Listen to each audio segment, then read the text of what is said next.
Salut. Salut, comment vas-tu?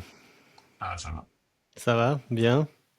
Alors j'ai une première, comme on dit en anglais, controversial opinion, c'est que le thé noir avec du brandy et du miel, c'est meilleur que le Irish coffee. T'as déjà essayé? Non. Quoi, t'es Franchement, malade? Tu te prends un grog? non, c'est juste, enfin, moi, je suis toujours un peu malade en fait, mais vraiment il y a des arômes vraiment très intéressants. Le Irish coffee, c'est trop fort. Et la Il n'y a pas de, deuxième, y a pas de crème là dans non. ton breuvage. Ah oui. Non, non, alors ça, c'est peut-être ce qu'il y a en moins, et je pense que mettre du thé avec de la crème fraîche, ce serait, enfin de la crème chantilly, ce serait pas très bon, non. Et, euh, et la deuxième chose, je sais pas ce que t'en penses, mais toi, t'es plutôt truffe blanche ou truffe noire? Est-ce que t'as déjà étudié la différence entre les deux fondamentales? Oui, enfin, je les reconnais, je fais la différence entre les deux, hein, bien sûr.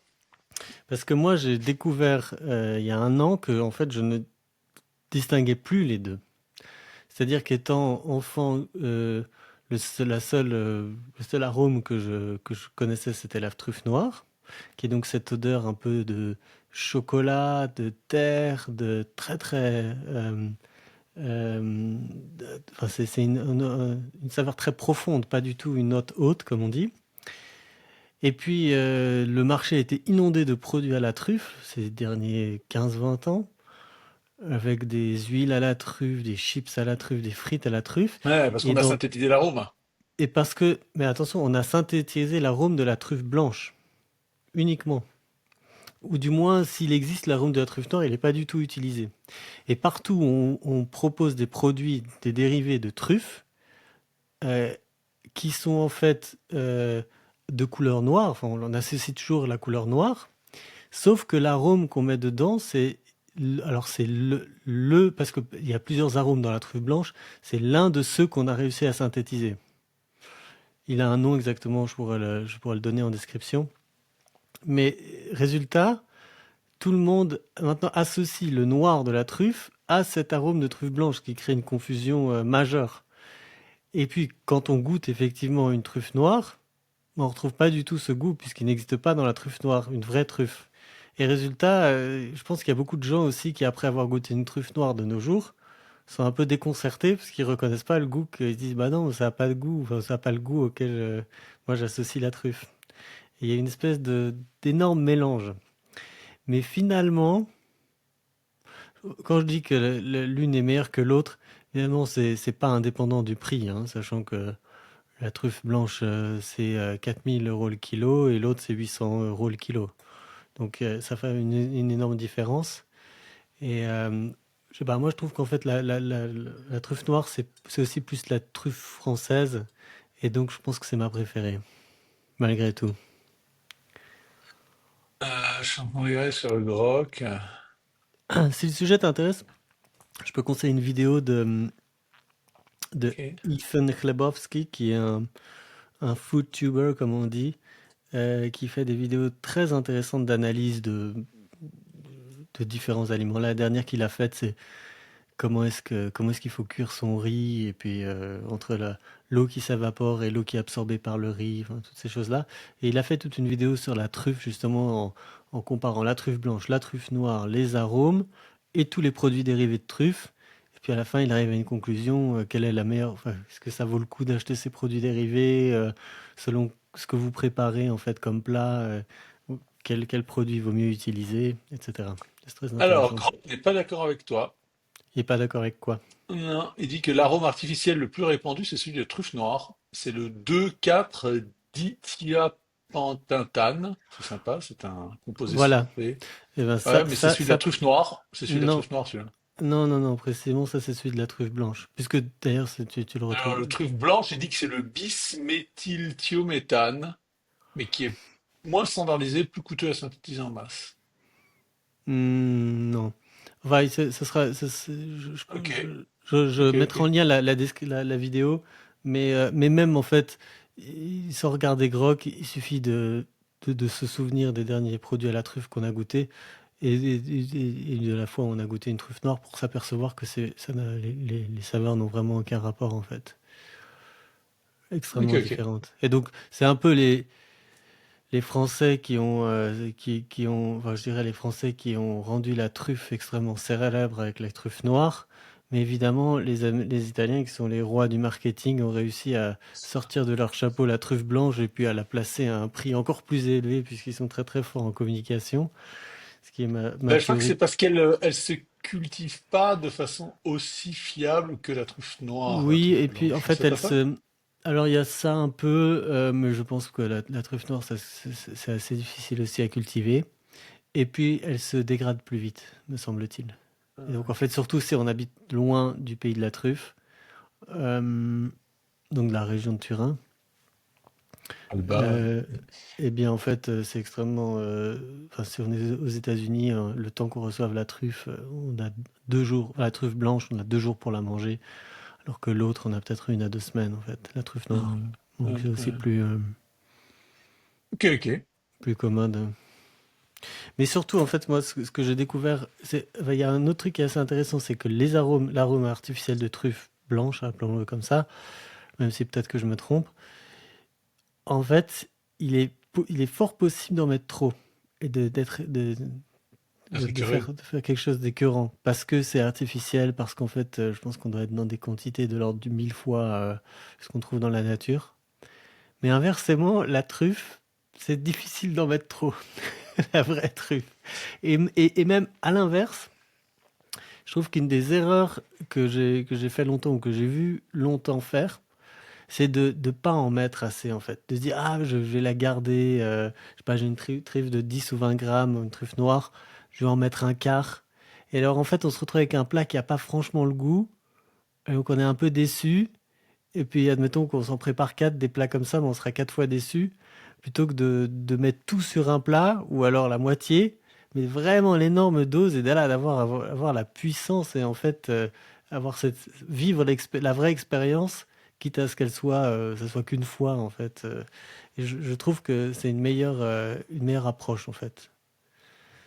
Moi, j'ai l'impression en fait que les huiles ou les parfums à la truffe sont tellement puissants et puis bon marché, accessibles, que de les remplacer par de la vraie truffe, en fait, c'est un gâchis parce qu'en fait, c'est beaucoup plus simple à cuisiner, à faire, c'est beaucoup plus disponible. Et donc, tu m'avais offert une fois une huile à la truffe que j'ai longtemps utilisée. Mhm. Et alors bien, c'est le parfum arôme artificiel, hein, puisque pour ceux qui nous écoutent, on peut pas dissoudre l'arôme de truffe dans de l'huile. C'est pas soluble dans l'huile. Ah oui? Donc ouais, C'est ouais. intéressant parce que je viens de... Alors vas-y, termine, je raconterai. J'ai cuisiné souvent en rajoutant dans des œufs, dans Oui. différents plats d'ailleurs, de cette huile de truffe, et l'expérience était très agréable. Et je me suis dit, ah, tiens, si je dois commencer à me procurer de la truffe fraîche, parce que je crois que la truffe en conserve, c'est pas terrible, Non. même la truffe la Melanosporum, la vraie. Euh, ensuite, bah oui, comme tu dis, expérience c'est une fois, alors qu'avec l'huile, tu peux en avoir 10 fois, quoi, ou 15 fois. Mais c'est pas la même, Oui, toi, t'as l'air de dire. ouais, non, en fait, c'est pas la même expérience. Ok. Parce que, juste précisément, parce que dans cette huile, enfin, si tu veux de la truffe blanche, oui, mais si tu veux de la truffe Tuber melanosporum, la noire, mais en fait, même la blanche, à vrai dire, c'est pas la même richesse, c'est pas la même. Non, ça Il y j'imagine. a plus de goût dans la vraie que dans ça. Et puis, ouais, même la noire, en tout cas, moi, je l'ai jamais vue. Même quand tu achètes un petit bocal avec des morceaux de truffe noire, d'ailleurs, c'est souvent des morceaux de truffe d'été qui est à peu près un peu noir, tuber estivum, et puis dans lequel ils ont rajouté les arômes de truffe blanche, en Ah oui. fait. Donc c'est très difficile. Mais là, je me suis procuré une huile. Alors généralement, c'est marrant parce que tu peux avoir des huile d'olive avec de la truffe ou huile de tournesol. Et, et moi, qui suis assez anti huile de seed oils, comme tu sais, les huiles de graines, j'aurais tendance à préférer l'huile d'olive, mais en fait, L'huile d'olive étant un goût assez fort, elle peut en fait dominer légèrement la truffe et donc ils préfèrent mettre souvent de l'huile de tournesol pour justement avoir quelque chose de plus neutre. Et là, j'ai réussi à m'en procurer une bouteille qui, apparemment, je l'ai pas encore ouverte, serait faite avec de la truffe noire. Mais alors, ce que tu viens de dire au sujet du fait que Je- ce serait J'avais vu, forcément, j'avais vu toute une émission à la télévision là-dessus. ah oui, Sur que ce la, serait sur les, forcément sur le du développement des faux, chips, c'est le développement des chips oui. à la truffe, des trucs et qui en fait sont tous des arômes artificiels Alors ça, oui, oui, ça je veux bien, parce oui. que et oui, mais aussi portés même dans les huiles, parce que alors dans les huiles ils vont te mettre au fond de l'huile quelques Quelques épluchures de truffe copeaux, pour oui. avoir l'air de voilà c'est ça pour te donner Et l'impression, mais d'ailleurs, en fait ça c'est pas soluble dans l'huile ce parfum donc ouais, et d'ailleurs, en fait, si on met soi-même des copeaux de truffes fraîches dans de l'huile, en fait, ça va pourrir. Et en fait, ce qu'eux, ils mettent dans les bouteilles, c'est des copeaux, certainement de truffes d'été, séchés. ouais, Comme ils sont... j'imagine. Enfin, non, même pas séchés, pardon, c'est déshydratés. Donc encore plus, je sais pas s'il y a une différence entre les deux, mais presque lyophilisés, en fait. De façon à ce que ça se conserve un peu. Mais pourtant, on sait bien que si tu mets de la truffe dans du riz, ça va parfumer le riz. Si tu mets de la Non truffe mais au c'est parce milieu qu'il y a de des l'eau, œufs, c'est dans l'eau que c'est non, soluble. oui, mais enfin, on recommande souvent de stocker la truffe au milieu des œufs.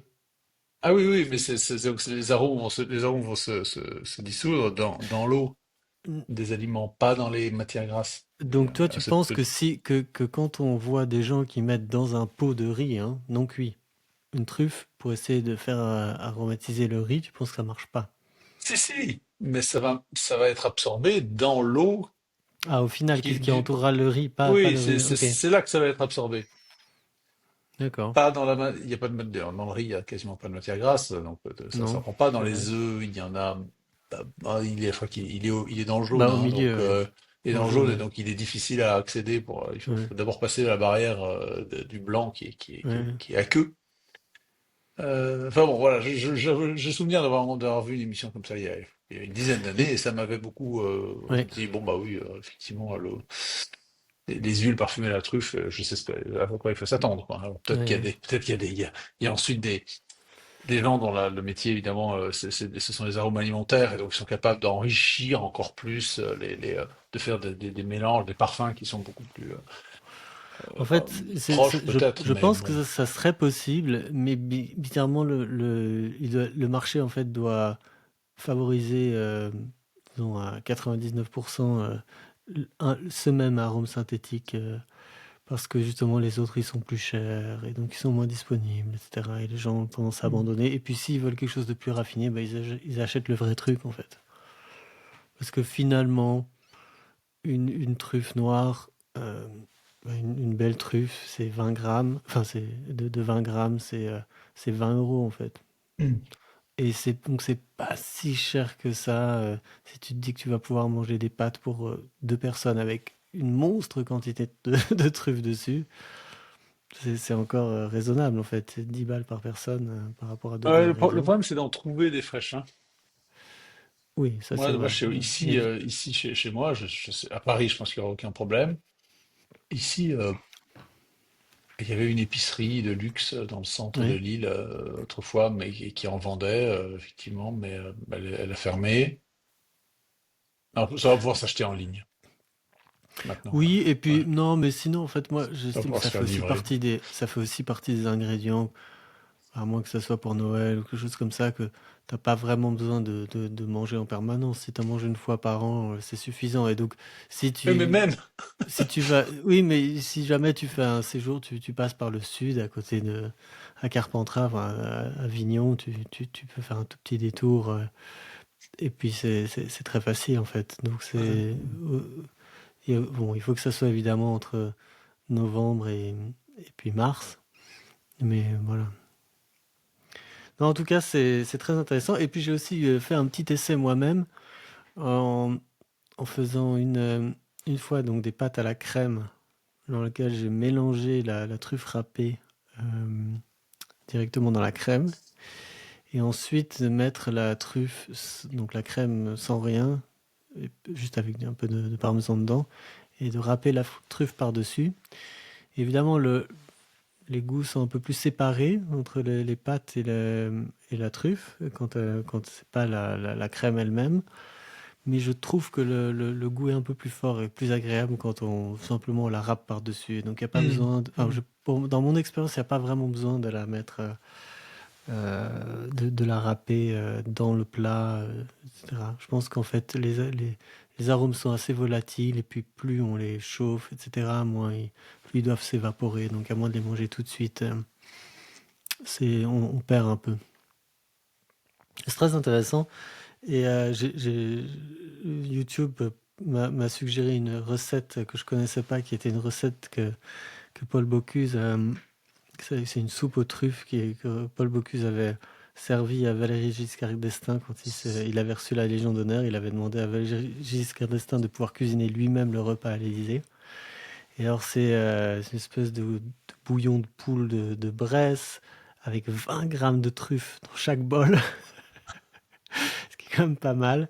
Et le tout recouvert d'une espèce de pâte feuilletée qui couvre le bol de soupe. Et puis la pâte feuilletée gonfle de façon assez impressionnante. Et donc c'est assez marrant à voir Et t'as fait ça? en photo.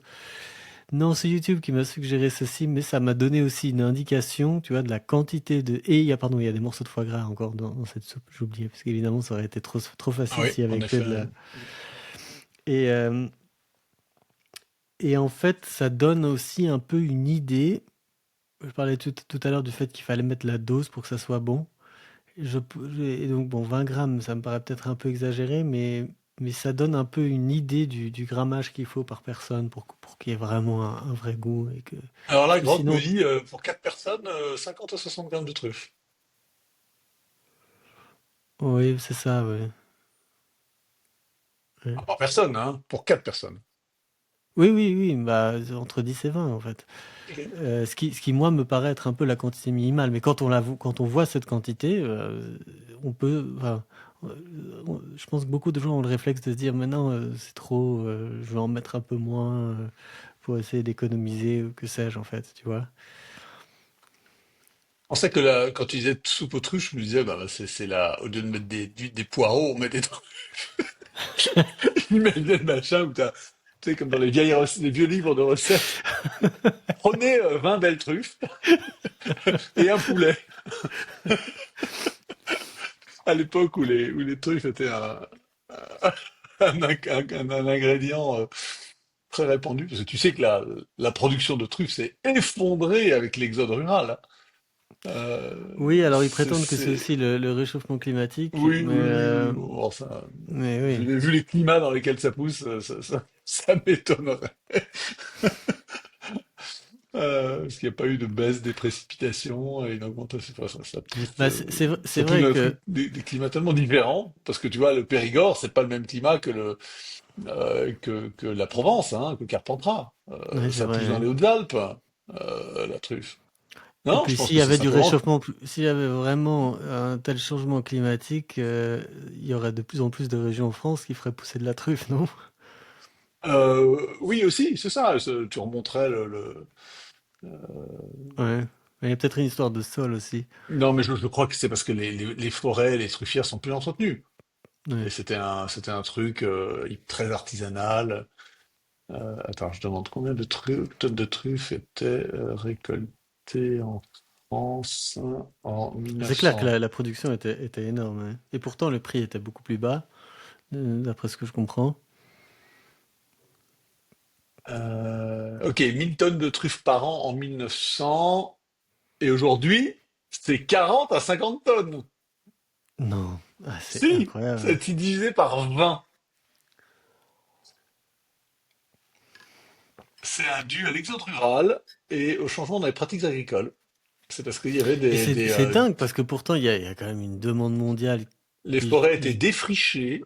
Comme il y ouais. avait beaucoup plus de forêts défrichées, il y avait des conditions environnementales et sociales spécifiques, c'est-à-dire une économie paysanne adaptée, c'est-à-dire en fait beaucoup de gens qui, Donc en fait elles sont pas assez chères ces truffes aujourd'hui bah, pour inciter les gens à faire ça, hein.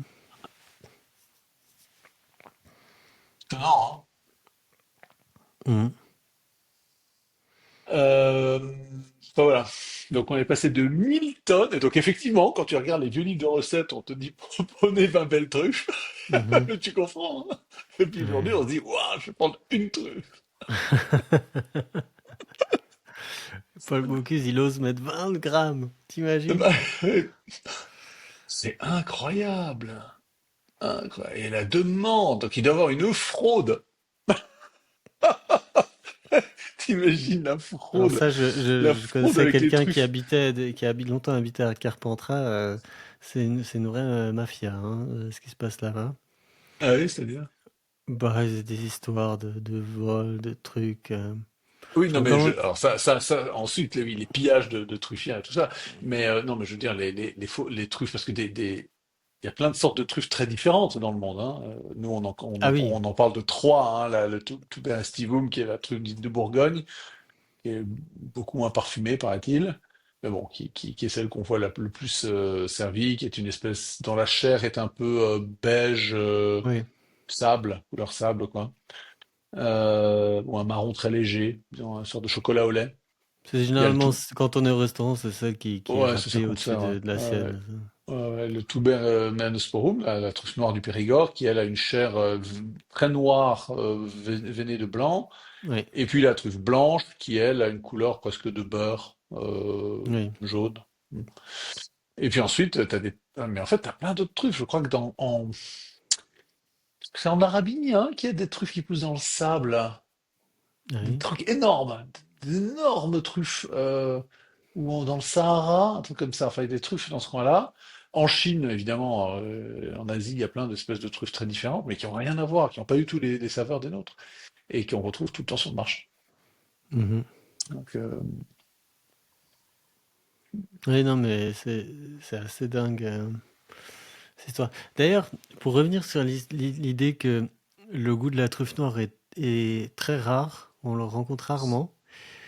En goûtant, à un moment, j'ai eu un souvenir. Je me suis dit, ah, mais j'ai déjà goûté cette truffe noire. Et la seule chose que ça m'évoquait, c'était pas du tout les chips ou les frites ou les, je sais pas quoi, les sauces de steak à la truffe, etc. Tout ça avec les arômes artificiels de truffe blanche.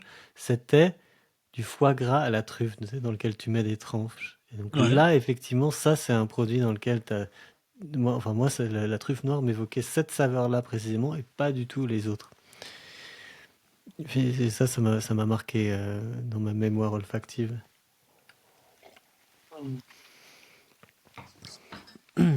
Bon, Bien, enfin voilà. parlons de choses sérieuses. Alors, Ah, attends, moi je voudrais te parler d'abord oui, de mon alors est-ce que tu... expérience esthétique Ah oui, d'hier. d'accord. J'ai passé le week-end à Turin, et j'avais choisi Turin, d'abord parce que je connaissais pas cette ville, et puis parce que j'avais vu qu'il y avait une représentation de Rigoletto, donc l'opéra de Verdi. C'est et c'est amusant parce que cet après-midi, j'écoutais une vidéo sur YouTube, je pense, de quelqu'un qui faisait remarquer que ouais, c'est ça, c'était Sargon of Akkad, tu sais, dit Carl Benjamin, là, ce youtubeur britannique conservateur. Oui. Et, euh, et il disait il faisait remarquer que écouter du Mozart dans une belle salle de concert, c'est une expérience qui a rien à voir avec du Mozart dans l'ascenseur. Mais moi, j'ajouterais Mhm. même du Mozart sur iTunes. Et j'ai fait cette expérience hier en écoutant. Alors, je la fais régulièrement, mais là, j'ai soudain réalisé quelque chose d'étonnant. Avant d'aller écouter Rigoletto, je connaissais pas très bien cet opéra, donc je l'ai pas mal écouté sur iTunes. Oui. Donc, il m'est devenu un peu familier pour que quand je l'écoute en concert, enfin, voilà, jouer sous mes yeux, chanter sous mes yeux, mise en scène, je ne sois pas complètement, enfin, je découvre pas l'œuvre comme un bêta. Les premiers accords, enfin, les 10 premières secondes de l'ouverture, mais ça m'a donné un frisson de terreur, parce que c'est un opéra terrible, c'est Mhm.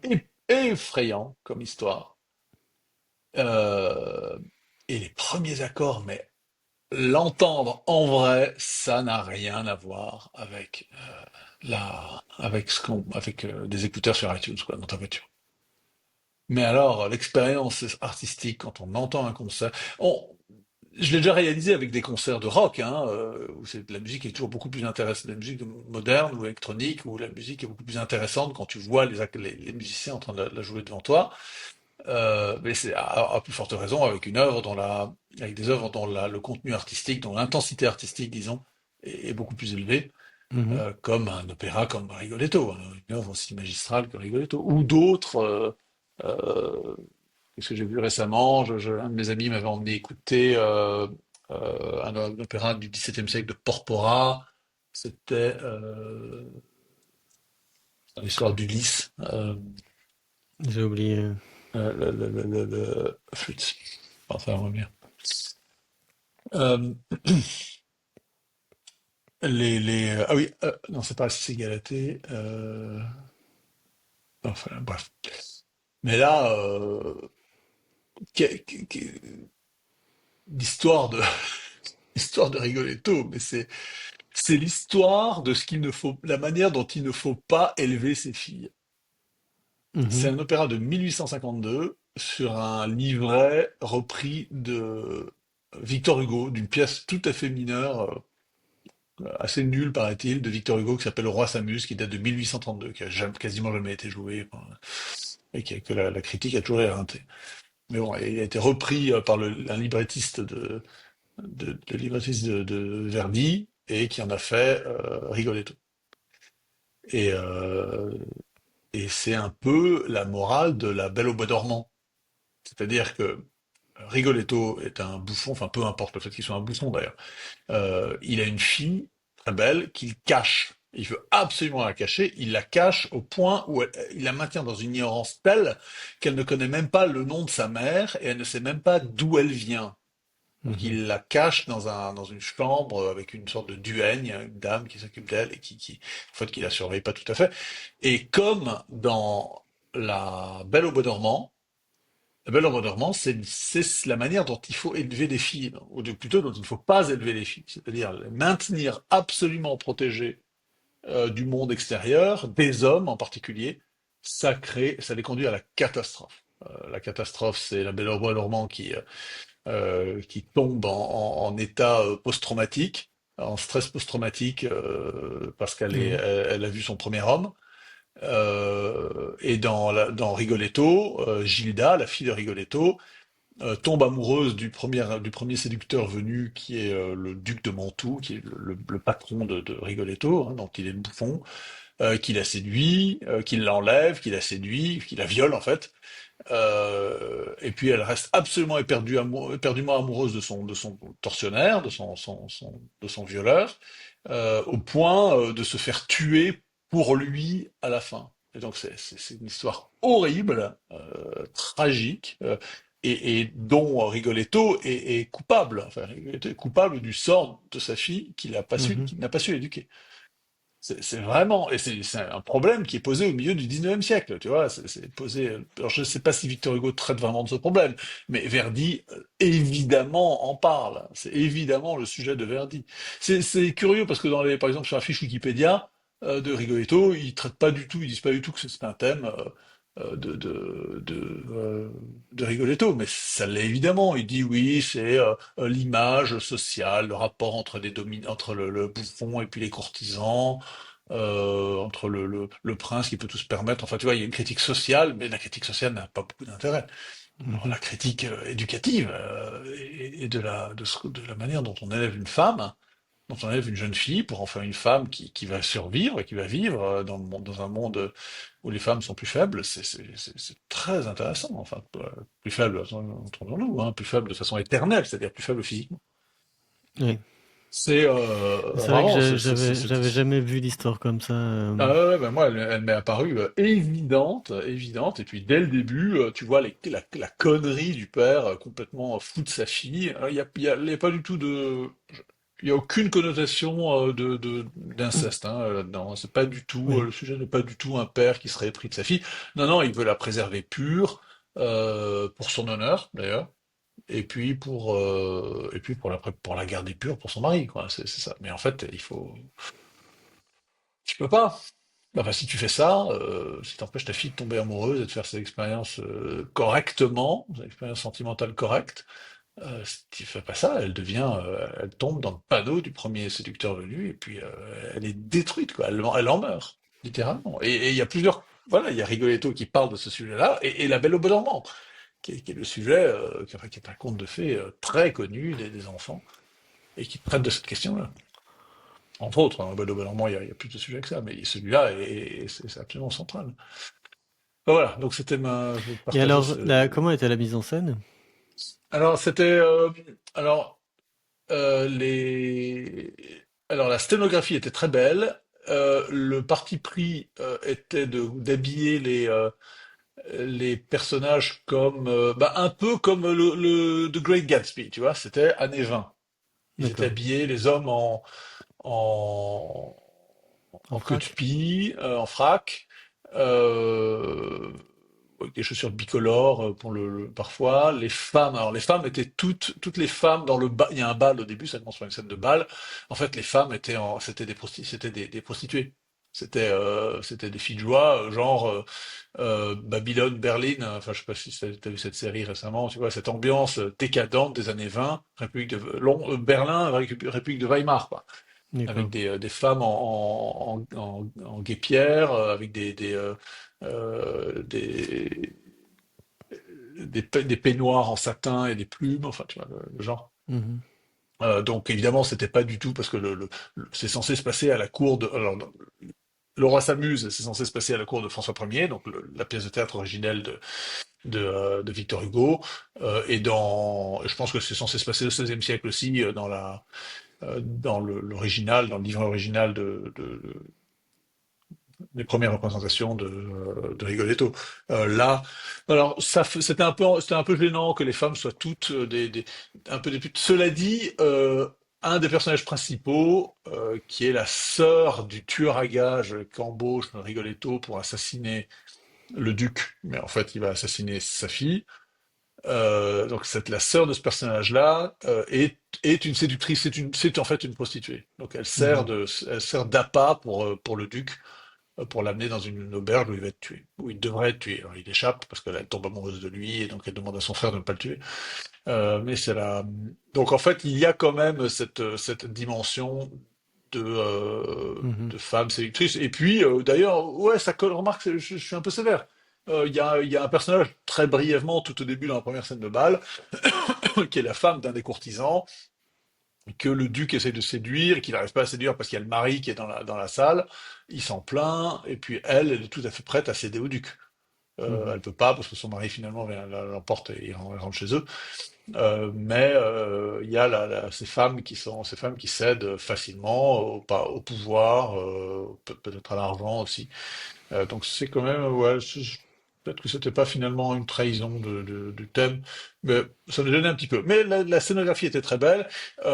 C'était dans quel théâtre? C'était au Teatro Regio de Turin, donc D'accord. c'est le grand opéra de Turin, opéra qui a malheureusement brûlé dans les années 60, qui a été reconstruit dans les années 70, mais la salle était assez belle, une salle moderne mais assez belle, très bonne acoustique, vraiment. Et puis surtout, voir un opéra comme ça en Italie, c'est incomparable.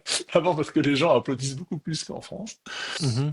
Dès qu'il y a un air qui a été très bien chanté, il y a des bravo, brava, brava. C'est celle qui jouait Gilda, qui chantait remarquablement bien.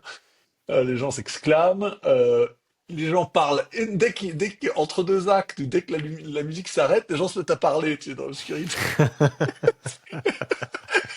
Les Italiens, tout de suite, ça commence à cacter. Euh, Et donc ça, évidemment, c'est une ambiance particulière de voir ces grands opéras italiens en Italie. Bon, Mhm. ça vaut vraiment le coup.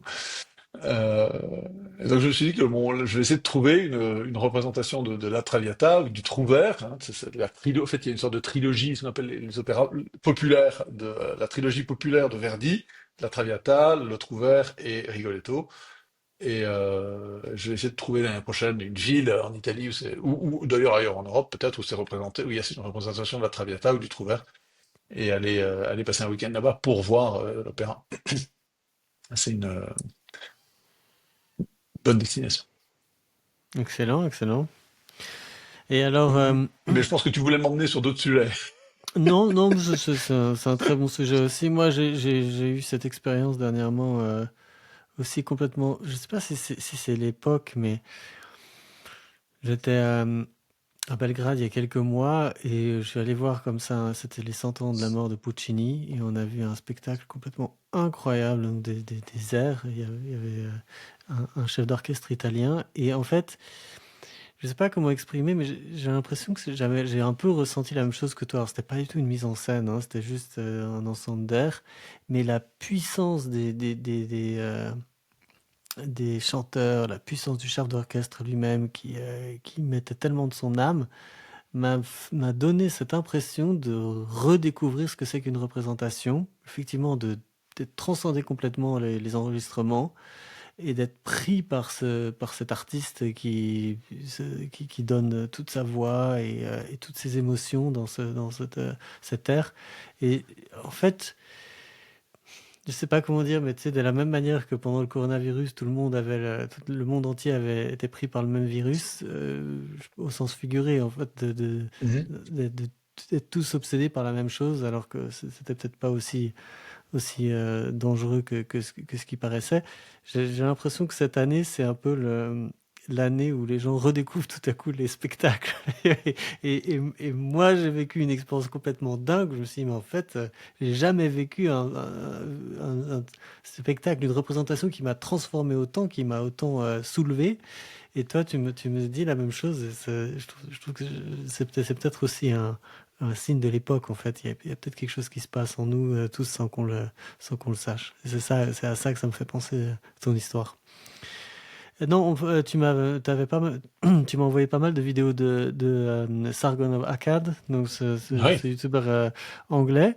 J'avais un peu des difficultés au début à l'écouter, et puis je me suis un peu pris au jeu.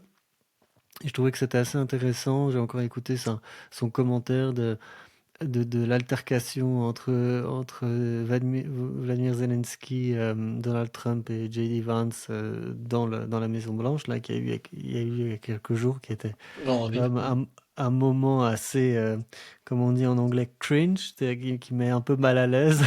Envie- on a un peu envie que ça s'arrête, cette espèce de prise de bec.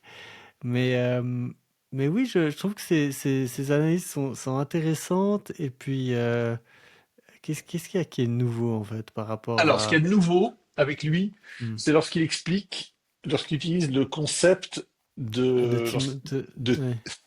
thymotique, donc thymos, avec comme du thym en fait, comme l'herbe thym, donc Thymos, donc thymos, en grec ça veut dire le sentiment de l'honneur, de l'appréciation personnelle, euh, et puis qu'il oppose à logikos, enfin logique. Et donc il va dire, il y a deux façons de faire de la politique. Il y a la politique thymotique, thymotique, comme il dit en anglais, et,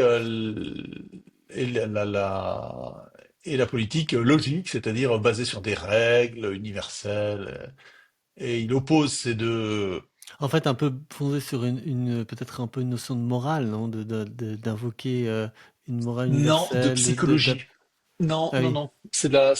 En fait, il se fonde sur une psychologie théorique de, de Platon, reprise en fait remise au goût du jour par Francis Fukuyama dans son fameux ouvrage La fin de l'histoire, écrit en 90 ou 91.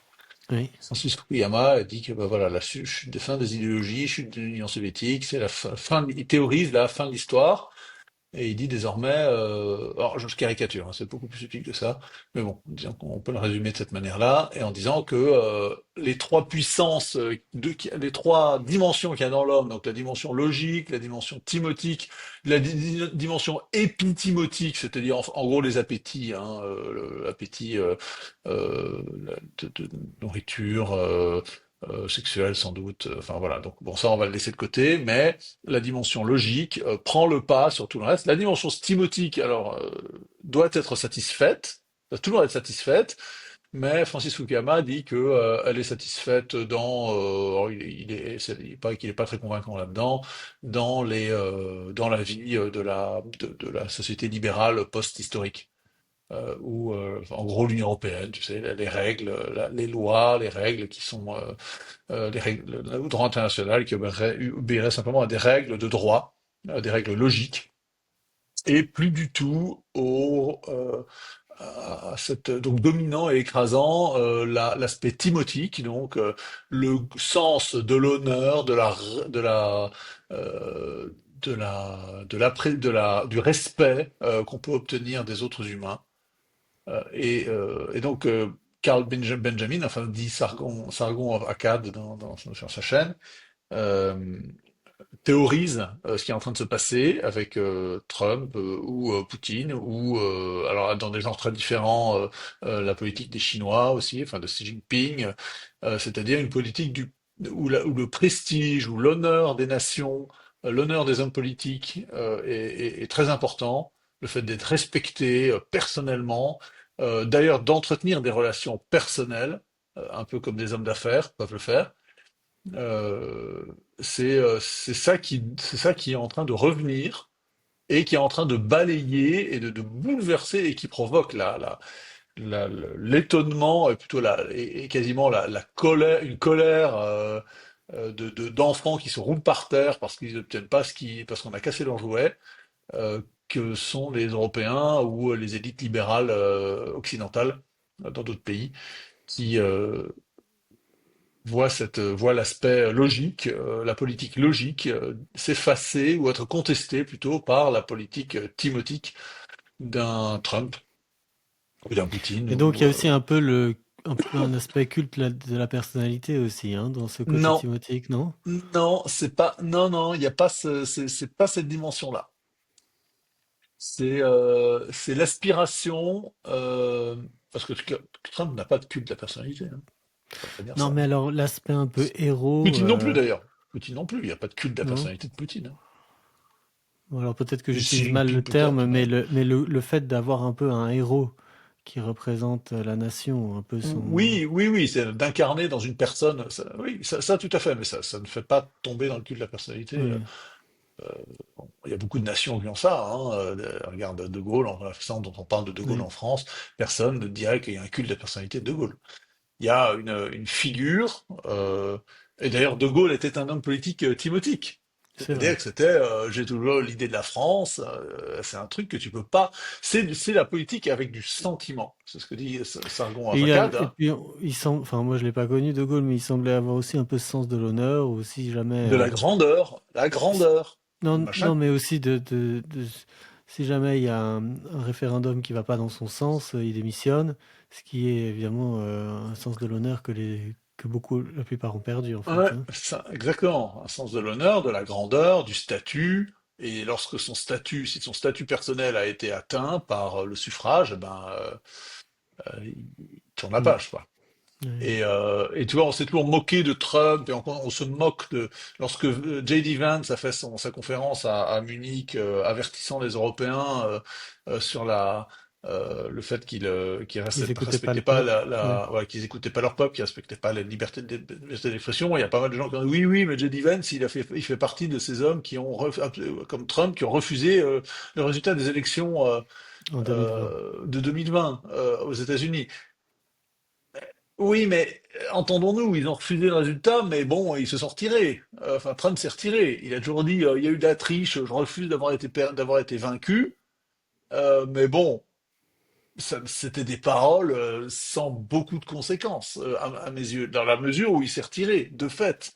Ouais. Mais il a voulu préserver son prestige personnel, le fait que on n'allait pas le sortir comme ça et que vous allez voir vous allez voir et je vais revenir et je vais terminer le boulot. Et d'ailleurs, c'est ce qu'il est en train Mm. de faire.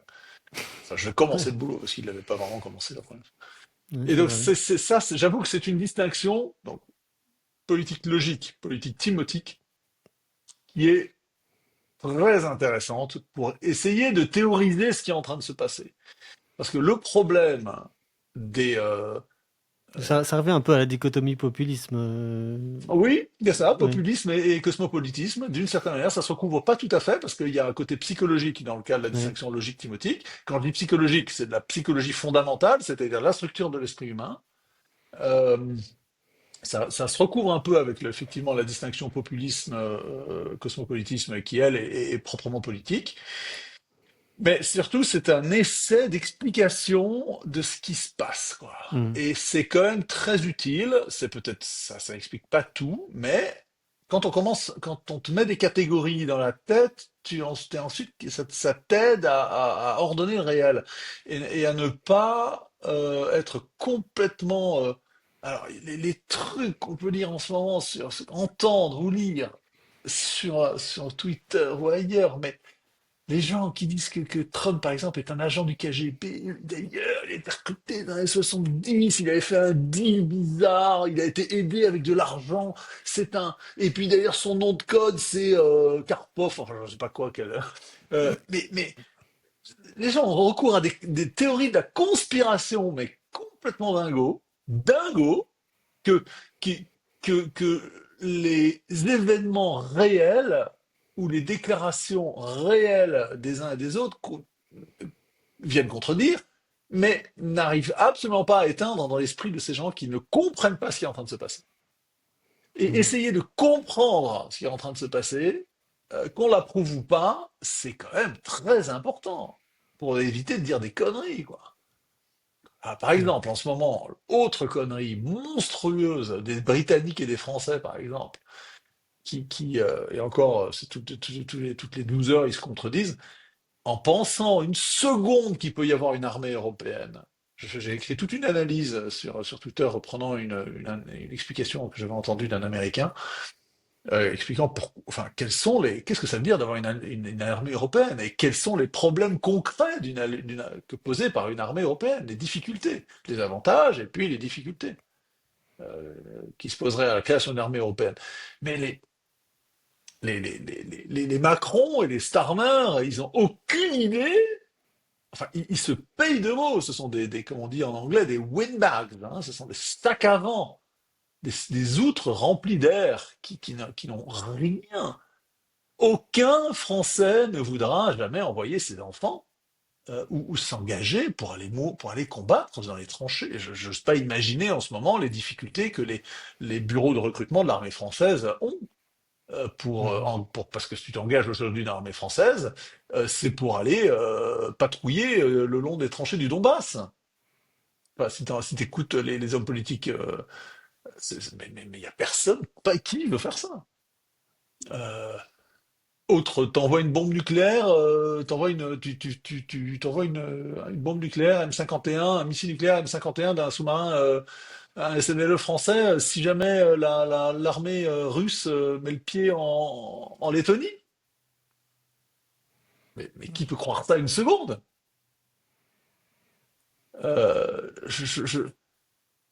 Et puis, toute cette armée, ces Européens qui disent ouais, ouais, ben on va rompre avec les États-Unis, on va rompre avec l'OTAN, on va construire notre propre armée. Mais enfin, mes chéris, vous avez acheté des centaines de F-35, des chasseurs américains qui sont que vous ne pourrez jamais utiliser si les États-Unis refusent que vous attaquiez la Russie. Vous ne pourrez jamais utiliser ces chasseurs parce que les Américains vont dire mais attendez, pas question. Peut-être qu'il y a même d'ailleurs un switch qui permet aux États-Unis d'empêcher ces avions Je de suppose, décoller. oui. Et si c'est pas le cas, ils n'auront pas les pièces détachées. Et donc ces avions vont voler deux fois, et puis après ils seront comme c'est des avions extrêmement complexes Mhm. qu'il faut entretenir plusieurs heures après par heure de vol. Je dis qu'il doit y avoir 8 à 10 heures d'entretien pour une heure de vol pour ce genre de truc. Mais enfin, vous rêvez complètement quoi. Bon, à part la France, il y a des Rafales, mais bon, on a quoi? On a 300, 200 Rafales peut-être, même pas. Il y en aura 100, 150 en état de marche. Les Gripen suédois qui peuvent voler Et encore, je pense qu'ils doivent avoir des armes, des systèmes d'armes qui sont américains. Donc, là, là, je suis atterré. Enfin, je suis atterré. Je comprends pourquoi est-ce que tous ces gens-là. les Macron et les élites européennes qui deviennent soudain des va-t-en-guerre, alors qu'ils n'ont absolument pas les moyens militaires pour les raisons que je viens de dire, hein, c'est-à-dire qu'il n'y aura pas de soldats qui vont s'engager, ils n'ont pas les matériels, ils n'ont pas l'indépendance industrielle pour pouvoir le faire, et puis ils n'ont pas idée de ce que ça signifie d'engager une armée. En Europe, parmi les armées européennes, il y en a une seule qui est capable d'engager une division entre 30 et 500, c'est-à-dire entre 30 et 50 000 hommes. C'est l'armée française. Il n'y a que l'armée française qui est capable d'engager une division. L'armée britannique peut engager une division, mais pas longtemps. L'armée italienne, pareil, pas longtemps. Une demi-division peut-être. L'armée italienne est assez grosse, hein. Elle a un budget beaucoup plus petit que nos armées à nous, mais elle a quand même pas mal de moyens. Euh, et l'armée allemande est incapable d'engager une division. Souvenons-nous que jusque pendant la guerre froide, l'armée allemande, c'était 12 divisions. C'est-à-dire que c'était des armées, les armées de l'OTAN, c'était des armées considérables. Et même l'Allemagne, qui aujourd'hui est un nain militaire, et la France aussi, mais même la France, c'est la seule qui est capable de mettre une division. Donc, une division, c'est 50 000 hommes. Il y a l'armée ukrainienne. Il y a combien d'hommes qui sont engagés, l'armée ukrainienne? Je veux dire 700 000 peut-être sur le front. 600, 700 000 qui sont sur le front ou qui doivent tourner, J'ai j'imagine, j'ai faire pas idée. Je rotation. sais qu'il y en a 500 000 qui sont morts, mais bon, Mort et effectivement. blessé, hors Mort de et blessé. combat, hein, mort et blessé, Ok. ouais, de part et d'autre. Ouais. 500 000 d'un côté, 500 000 de l'autre. Il y a environ 1 million d'hommes, dont, donc tu vois, ça fait environ 250 000, les chiffres sont très incertains, mais disons qu'il y a environ 250 000 à 300 000 morts, russes et ukrainiens, et puis ensuite tu multiplies par 3 ou 4 pour avoir le nombre de blessés. Mais donc je reviens, ces Européens, ils ne comprennent pas, je répète tout le temps, ils se roulent comme des enfants qui font une colère sur le tapis, des enfants de 2 ans, t'en as un, tu vois ce que ça donne, et ils font une colère par terre parce que leur monde s'effondre, leur joujou s'effondre, et ils se mettent à raconter des conneries mais monstrueuses, quoi. Les états-majors, les officiers, ils doivent être des généraux, là, des Macron et Starmer et Scholz, c'est plus Scholz maintenant, c'est Merz. Ils doivent dire, mais arrêtez les conneries. Il y a que Giorgia Meloni, là, je lisais ça ce matin dans le journal à Turin, en prenant le café, en lisant la stampa. Et puis je l'ai entendu, je l'ai lu ce soir c'est un journal anglais. Où Meloni a dit, mais attendez, il n'est pas question d'aller mettre des troupes sur le sol, d'envoyer des troupes au sol en Ukraine, pas question. Et puis là, l'histoire de trêve d'un mois de Macron, mais même pas en rêve. Et donc elle sait très bien que c'est pas possible. Elle est très réaliste. Elle veut pas rompre Hmm. avec les États-Unis, comme les Anglais d'ailleurs. Donc Macron va se retrouver un peu seul. Et puis ils ont pas les moyens. Alors je sais pas en Pologne. C'est quoi la position des Polonais là-dedans? J'avoue que j'ai pas beaucoup étudié, surtout dernièrement. Ça serait difficile de te dire. Je pense qu'à la fois, il y en a beaucoup qui craignent qu'évidemment, si l'Ukraine tombe, les ambitions de Poutine seront plus vastes. Et à la fois, c'est peut-être Sargon of Akkad qui disait aussi ce que je trouve assez juste. Quand on voit les difficultés que les Russes ont eues à capturer une toute petite partie de l'Ukraine, on les voit quand même mal Ah commencer oui, à bien sûr. mettre un pied en Pologne, où, Oui, oui, à mon avis, la évidemment. réponse va être quand même plus motivée, parce qu'il me semble que les Polonais, ils sont plus motivés à défendre leur territoire que les Ukrainiens, parce qu'il est beaucoup plus uniforme, c'est pas comme s'il y avait des Parce que c'est une minorités, nation etc. unie, hein. C'est une nation Et qui tient la puis, route, alors que les Ukrainiens. et les Polonais, ils ont quand même l'habitude de se battre Ah oui, avec les Russes. ils aiment pas les Russes. Donc, voilà, je pense, enfin, moi, si j'étais, enfin, si j'étais là-bas, je me dirais, oui, même s'il arrivait quelque chose, est-ce que l'armée russe est si puissante que ça, en fait? Je pense, c'est pas si clair. Et donc, voilà. Bien, je te remercie beaucoup. Ah, ça Et me fait film. il Ouais, c'est faudra vrai, que ça fait une heure. j'y aille. Ouais, ok. Et on continuera cette conversation Ouais. très intéressante la prochaine fois. Allez, Salut. salut, bonne soirée. Ciao, bonne soirée.